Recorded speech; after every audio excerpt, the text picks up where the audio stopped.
This video is sponsored by Crimson Manifesto, Knuckles OX, and Jopi. We resume on the Waterfall of Truth, as the clash between the real Naruto and a dark version of himself still wielding his sword ferociously and claiming the Nine-Tails preference becomes extremely heated due to Naruto's greater power. However, as the Leaf and Cloud representatives are here able to operate with a bit more inherent respect for each other's strength and therefore faster formed bonds,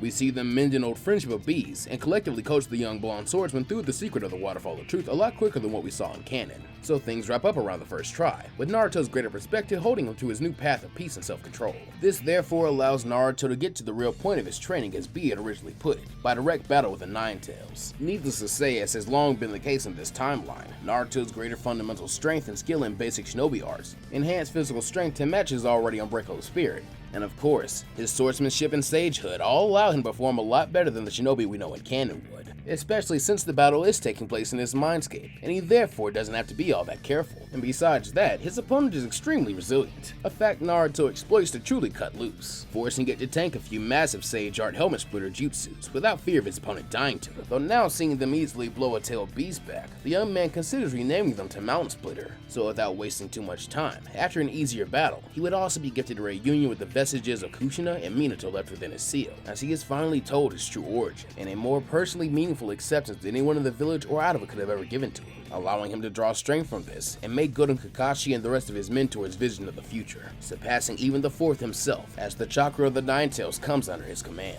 This new awakening even allows him to make good on Zabuza's earlier suspicions, as he much sooner sniffs out Kisame through his malicious intentions. With the jig up, Kisame has to make his move, quickly draining B of his chakra and making a break for the exit to escape with his vital intel and power. In spite of that, Naruto, now bolstered by his own tail beast power-up, doesn't let him off lightly, having heard from Zabuza's stories more about this guy who terrified him as a kid, and how they had a similar grudge match to Pervy Sage and Orochimaru's, and so also lands a much more significant parting blow on him than he would in canon, by jamming the pommel of the now glowing Ukioni into his gut, only just missing on a follow-up slash to bisect the shark, as he's thrown off with the difference in weight of a sword constantly humming and buzzing with the energy of the Nine-Tails coursing through it. Thus, he ends up twisting his ankle a lot worse and needs a bit more time to heal, but getting a vibe is he can just faintly sense a familiar bloodlust, unlike Guy, who had trouble even remembering Kisame. Zabuza, standing outside the Waterfall of Truth, instead knows this presence a bit better, and thus feeling his suspicions confirmed, preemptively attacks instead of trying to intercept, leaping atop the waterfall and riding it down to try and slice him cleanly in half with it and gravity's extra force to add to his attack, striking Kisame's center mass in his parasitic state inside the Samehada.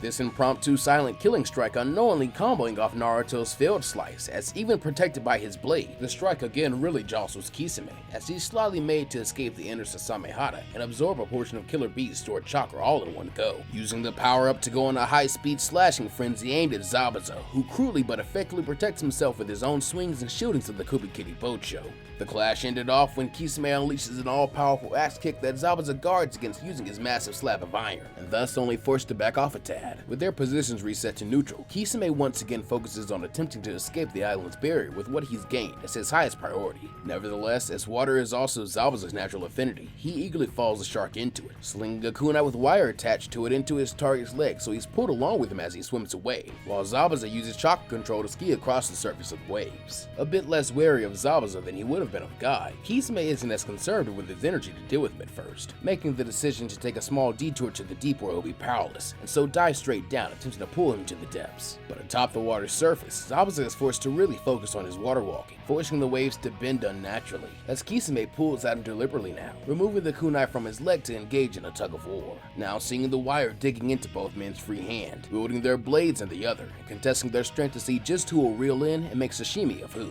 Even so, Zabuza is not so prideful as to rely solely on his raw strength alone against the tailless-tailed beast, and so continues to use his technique and cunning, slyly forming single-handed seals while still holding Kubikiri Bocho to form a quartet of water clones in the darkness of the water, while to his dismay, his rival has had the same idea, as he is soon surrounded by 4 watery doppelgangers himself. But as they lack 90% of Kisame's true power and the ability to absorb his chakra, he isn't so worried about them, merely using wind style in a way that Naruto showed him to leverage their sword's massive size in order to manipulate the wind and create vacuums, and subsequently forming a gust to blow the clones back and nicely lined up to be bisected in one go. Meanwhile, the clones facing Kisame bring out Zabuza's old dramatics to offset the opponent for silent killing, giving Kisame an unneeded anatomy lesson, questioning which of his vital areas he'd like to die from having sliced up, as they take their time distracting him with meaningless swipes and pot shots, the cuts and scratches of which are easily healed by Samehada. Regardless, they're doing their job of buying time, only to inevitably become snacks for the Sharkman to gobble up for extra chakra. Though to this end, Zabuza's clone Gambit is the one to pay off, thus seeing him win this proverbial fishing contest, as just as quickly Kisame is torn out of the water and nearly split in half as he breaks his surface. This time being the one forced to hide behind his blade, reluctantly engaging in another battle Kenjutsu in this duel 3 years in the making.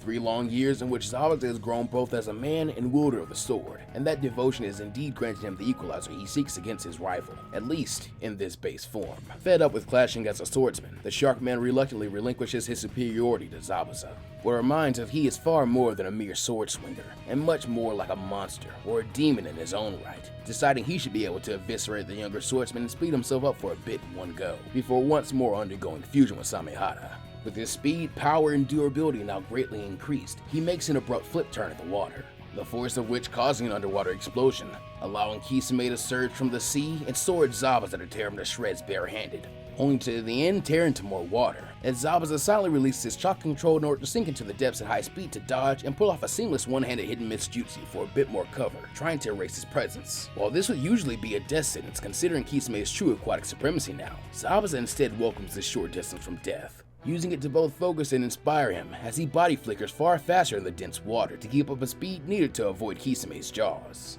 all while stealthily hiding his movements and afterimage in the dense fog whenever he surfaces and continues to unleash slashes that sound and land reminiscent of a cannon blast, as Kisame is again forced to waste even more time being sliced up for every swipe at a ghost in the mist he takes. And worse, Zabuza is making sure to never allow his chakra to touch Kisame's chakra sponge-like body, and instead lets the sharpness and weight of the Kubikiri Bocho do all the work for him, proving itself truly useful when wielded by a master, even if once thought as a lowly hunk of giant murder metal. Sick of the games and needing to escape urgently, Kisame makes another gamble once reading Zabuza's pattern, suddenly stepping in front of him and allowing the demon to run him through just to trap the executioner's blade using his chakra and stomach muscles, while inhaling the mist around him to clear away his cover. Getting a chance to absorb even more of his contemporary's potent water chakra allows the shark to really puff his body up with more power, seeing him boast that if Zabuza is a demon, then he should just consider himself the devil, as he surges through a massive string of hand seals for raging waves that strikes with enough force to nearly blow Zabuza off the island completely, as a massive high-pressure wall of water slams into and threatens to crush him as he's swept away like trash. Given a moment of respite, finally Kisame admits to being impressed, but damns Zabuza for making everything personal all the time,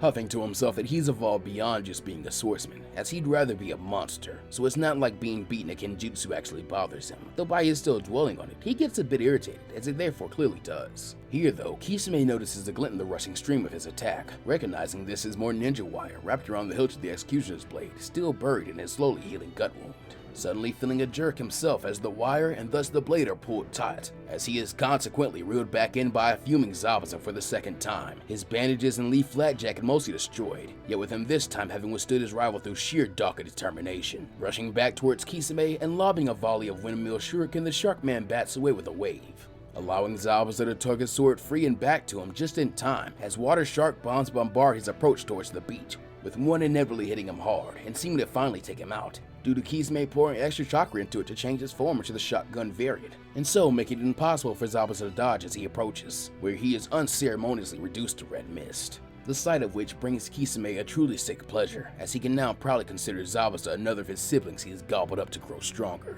However, this is when one of the dodged lob shurikens transforms back into the real Zabuza, the remnants of his water clone disappearing into the waves as the demon is finally given what he's wanted this entire battle, a clean swing from the blind spot on the nape of Kisame's neck. But resolutely, the damned shark spins and catches the blade with his fangs, using all the otherworldly speed and power he has at his will, stopping Zabuza's momentum in the process, as the executioner's blade begins to crack again under the sheer pressure of the king shark's bite force, as he reaches out a clawed webbed hand in preparation to swipe Zabuza's head clean off in retaliation. But drawing on all the bonds he has made thus far, and the vow he made to help restabilize his homeland as he'd always dreamed, Zabuza's resolve also seems otherworldly, as he grips his sword hard enough to dent the dense iron of its handle, causing cracks that bite into his flesh and cut his hand, allowing his blood to drip onto the sword and be eagerly absorbed by the Kubikiri Bocho, which in turn repairs this damage and reinforces his strength completely chakra-free, allowing Zabuza one last gamble. Throwing caution to the wind and not caring whether his chakra is absorbed or not, he pushes, roaring with the force of his pride pride in his swordsmanship, and the bridges it helped him build, and the lives it helped him change and save, and the honor it will allow him to reclaim,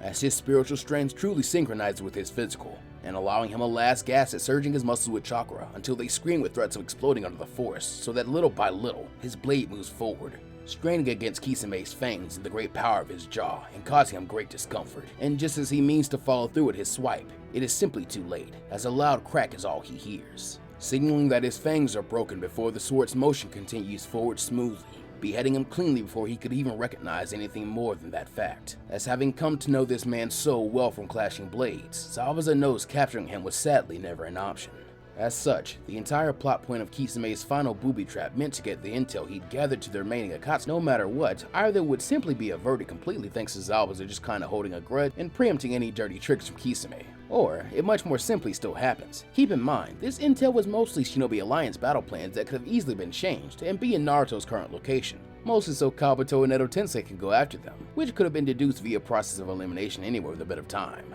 Not to speak ill of the dead and belittle Kisame's legacy, but the biggest difference is pretty much whether Yamato is taken captive or not, since he can't be used to strengthen the enemy Zetsu army. But as by this point, Guy had already really left and thus couldn't affect this outcome, so too is Zabuza filling his same role in this timeline. So once again, as loath as I am to admit it, there are just wide swaths of the story that still remain very familiar to what we know in canon. Meanwhile, Tobi returns from his expedition to retrieve Nagato's eyes and tie the loose end that is Konan, taking significant damage, but being successful in the end as he returns to base to make his final preparations for war, all while being annoyed by the constant sounds of clings and thunderclaps in Sasuke's quarters, whilst the boy should be resting after the operation to get Itachi's eyes. And as a strange newcomer makes his presence known with an intriguing proposition of an alliance, thus even offering to go after the Nine-Tails himself. At the same time, the allied shinobi forces begin a finalization of their strategy, and so begin moving out, with Zabuza after a bit of rest and now in possession of an almost completed scroll of swords, makes his way to join his comrades on the front line,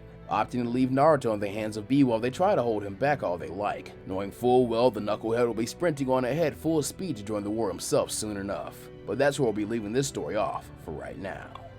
Alright guys, that is going to do it for the first act of the finale. I hope you are enjoying it so far. I'm planning for this to at the very least be 3 acts. I played with the idea of the notion of maybe doing 4, or possibly like an epilogue and maybe that will be 4. But I definitely knew that the first act would be devoted to just the rematch of Kisame and Zabuza this story has been building to since like part 4. At the same time, I hope it wasn't too short and still felt satisfying, and that Kisame still felt like a good, scary and opposing villain at this point. The canon fight with Guy is like 4 chapters or so, and I didn't really want to drag it out all too much. My goal was just to kind of, call back to that feeling that you kind of have of Zabuza when he's going into that battle with all of Gato's thugs, so just no use of his arms, and he's just running through them. Like, oh, this guy is an underdog, sure, but he's also extremely powerful and really, really determined, and that's making him do something that's almost, otherworldly, almost demonic in a way.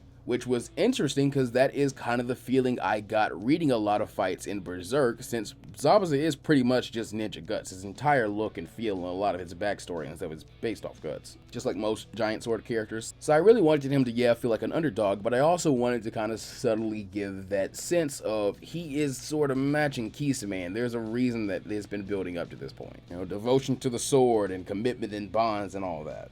Though, that said, if you want to argue over scaling or have any major criticisms or screams of rage, as my friend Pickle Dill would say, while I'll always welcome algorithm fuel via the comments section, remember the channel also has a dedicated Discord server that's just about, what ifs and discussing what ifs, and you can talk about power scaling there, and we have like a fan art section and debate section, and what's best about it is if you actually want to have a really meaningful and productive conversation, that's kind of the best place to go because you have options like VC where you can just speak to someone directly. You can find links to the server in the description below. Other than that, I'm not going to hold you too much longer, so for right now, let's go ahead and give a shout out to our amazing channel supporters. Knuckles OX, Crimson Manifesto, Jelpy, Pizza 15X, Aaron Winters, Normandy 1998, Shao Pai, Coder SV3, Ronan Charizard, Daniel Smith, Dylan Wolf Dog 31, Infernate Beast 326, Jay Ray, Johnny, Narku, Omar Cousins, Snow Slash Memes and more, Stephen Norton, Taryn, The Shadows, Vegeta What Ifs, Alamancer, B, Blood Down, Lyman Rogers, Omar Muhammad, Aiko, Tay, Inebriated, John Sullivan, Corporal Atkins, Trent Rouse, Dark Shadows, Pokemon Trainer Cam,